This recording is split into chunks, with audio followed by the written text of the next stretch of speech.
ઈચ્છા શક્તિ એવી વ્યક્ત કરી કે પહેલાં રામવાડની સફાઈ કરીએ, જેથી કરીને આપણા પિતૃઓ પણ ખુશ થાય. ત્યાં જે સમાધિવાળા છે એને ખુશ કરવા માટે એ લોકોએ પહેલું આપણું જે કામ છે એ રામવાડીની સફાઈ 16ની માત્ર 5 થી 10 મિનિટની અંદર બંને વાડીની અંદર આ મોટી જગ્યામાં અને બાજુમાં શક્ય હોય તો બહેનો માટે ત્યાં બાજુમાં એટલી વ્યવસ્થા રાખે, પણ બંને જગ્યાએ આપણે સૌના માટે ભોજનની વ્યવસ્થા રાખેલી છે. તો આપ સૌ આ કાર્યક્રમ પૂર્ણ થયે ભોજન લઈ અને પછી જજો. આપણી વ્યવસ્થા એટલી બધી સારી રીતે આપણે ગોઠવીએ છીએ કે બંને વાડીની અંદર બધાને શાંતિપૂર્વક રીતે આપણે સૌ આપણું ભોજન પ્રાપ્ત કરી શકીએ એવી વ્યવસ્થા છે. એટલે કોઈ ઉતાવળ નહીં કરશો.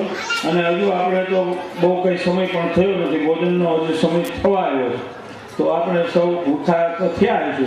ભૂખે ભજન ન હોય ગોપાલા, એટલે વધારે સમય તમારી વચ્ચે નથી લેતો, પણ બાકી પછીની વ્યવસ્થા આપ સૌ સારી રીતે કરજો અને ભોજન લઈને જ આપ સૌ જજો.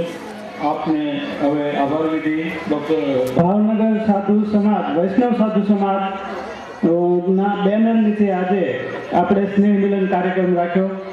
એની અંદર અત્રે શ્રી ચેતન બાપુ, હરુભાઈ વર્તેજ, એ સિવાય મસ્તરામભાઈ અને જ્ઞાતિના તમામ ભાવનગર શહેરના સાધુ સમાજના તમામ ભાઈ બહેનો અહીંયા ઉપસ્થિત રહ્યા અને આપણે મિલન સફળ બનાવ્યું.